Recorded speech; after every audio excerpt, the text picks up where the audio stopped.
Hey everyone, welcome back to the channel. My name is Ryan Rice. On this episode I want to go over my new kayak trailer setup. This is my 5th one and it's going to be the last.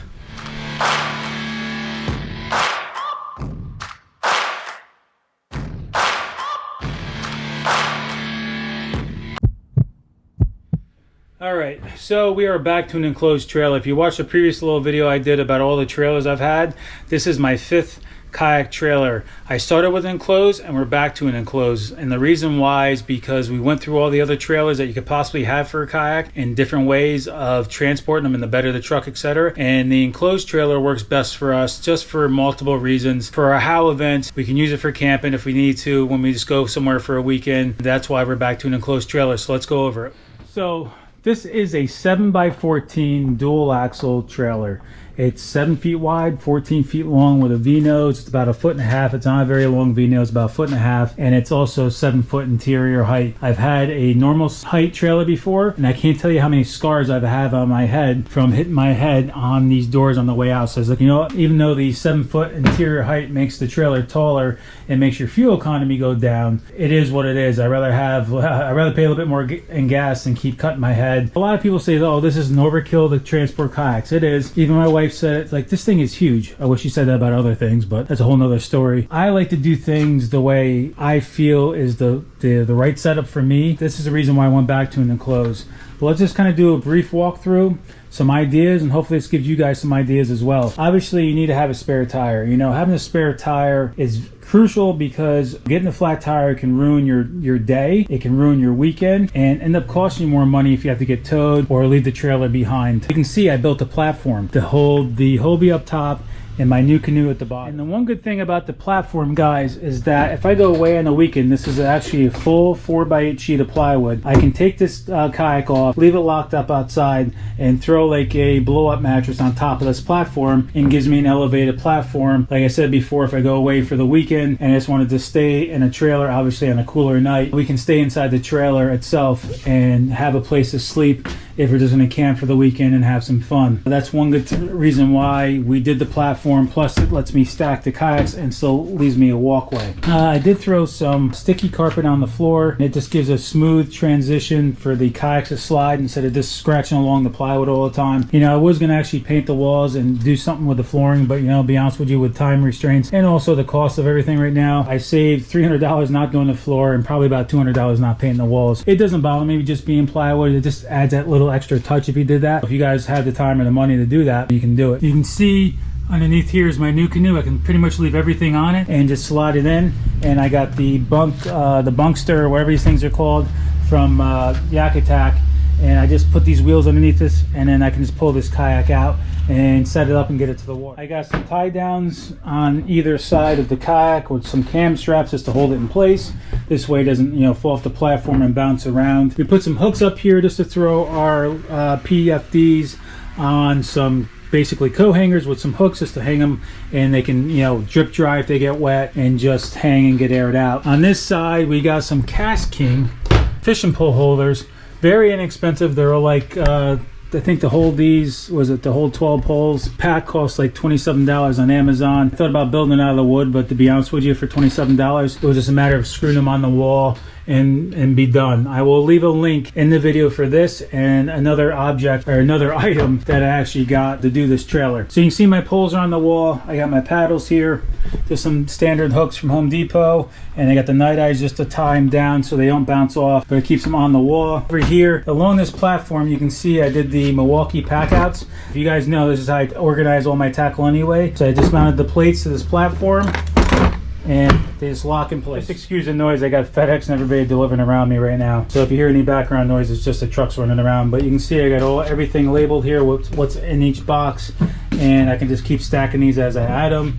And I put as many as I could fit on this platform. I ended up building a shelf. I can only do one shelf for now. You know, as I keep evolving, this whole front area here may change into some cubicles, you know, or any of that yet, so I'm not sure. This is just the initial setup to give anybody else that wants to get an enclosed trailer some ideas at least. The one shelf up here which basically holds my Torpedo, my batteries, and all my other goodies I have up here. I didn't want to do any middle support, so I made sure this is nice and strong to hold what I have up here. Plus, you know, keeping this elevated and have a little bit of carpet up here gives a little bit of padding, but the front of your trailer doesn't bounce as much as your back. Having your more delicate things up front are the better idea, but it's just a very simple shelf, guys. Got a little lip on here, 2x3s to the wall, plywood platform, and just a little lip to hold everything in. Another item I did is I got all my batteries up here and a surge suppressor multi strip outlet here, and that's going to charge all my batteries.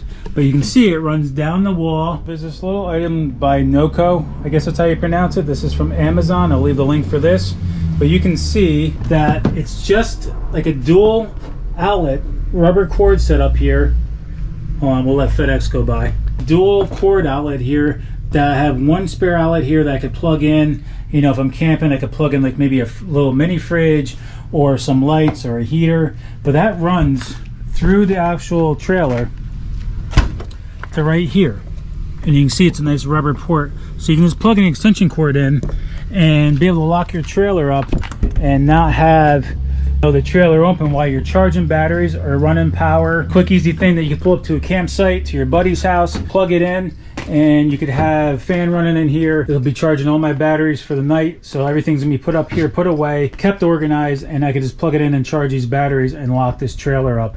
So this is what the front of this looks like past the actual 4x8 platform. You can see I got my tie down straps for the front of the new canoe and how far this stuff extends, how far the kayaks extend into the V nose. This is why I got a 14 foot. So it's 14 feet up to where the V starts itself, but you can see I only got about 1.5 feet over there, so that's why I had to go with a 14 footer. In the past I've had a 12 footer where the new canoe would sit right in the middle with a 2 foot V nose and it would just fit, but obviously the kayak would be right in the middle and not give me a platform here. I wanted to make sure I had a platform as I walked along here so I can get to everything and I'm not trying to bounce over the kayak. It gives me enough space here, guys, to bring some extra items, bring pop-up tent, cases of water, folding chairs, and all that stuff can get along the line this whole walkway here. It's easy for me to get in and out, get access to my poles and everything else, but you can just kind of see it's not super elaborate, but it gets the job done, and it's very quick and easy to build what I just did here and put this together. It probably took me about maybe a total of 7-8 hours to get this all completed along the line, and I'm sure as things evolve I will be doing little tweaks and changes to this. I'm sure as things change and I just want to change things up, but at least with an an enclosed trailer, you have the ability to, it's a blank canvas, to be able to do what you want, make some changes, break down a shelf, rebuild it, and add to it. That's what's nice about an enclosed trailer, is that it's a blank canvas. You can do whatever you want, however you want to do it. I'll show you one more time, a quick little overview to give anybody else ideas, but this was the biggest idea that I wanted to do, is that it's supports the two kayaks. They can stay in here, stay out of the elements. That's another reason why I like the enclosed trailer, but it gives me the ability to set up a mattress on this top, and it's dual purpose. Even if I go on a trip, I can leave the kayak behind, and I already have this set up as a bed. I think down the line, just for to have that ability and those just in case moments, I may put a little porta potty up here, like the kind you go for camping or even like in the boat. You can get those on Amazon for about $150. So I may even throw a porta potty in here,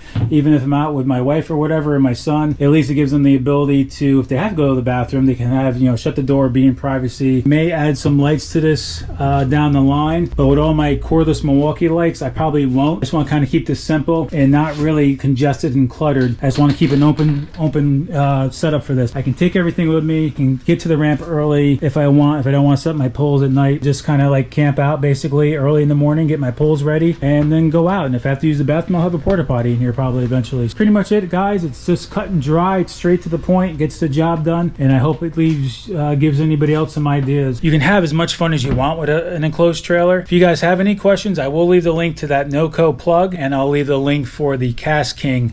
All the packouts and stuff, this stuff I already had, but Milwaukee is sold through a lot of outlets online, and at Home Depot you can get everything I have here, the organizers and the back plates. These clips here are from Home Depot, and the straps are from Home Depot. Oh, and the self-sticky stuff is from Home Depot. As always, guys, I really appreciate all of you, all the subscribers, all the supporters. Let's keep growing this channel so I can keep doing videos for you and keep giving more back to you guys, and let's keep building this kayak community that we all love to do. If you guys have any questions, just reach out to me via comment. You can reach out to me on any of my social platforms. I'm on Instagram, Facebook, TikTok. You can DM me. My phone number is on those actual social medias too. So if you guys want to shoot me a text, my email is at rjmfishtails@icloud.com. So I'm reachable in so many ways, and I'm more than happy to help any of you guys if you guys have any questions about what I did on this trailer. As always, guys, be safe on the water, and I'll catch you guys on the water. Thanks for watching. Catch you soon.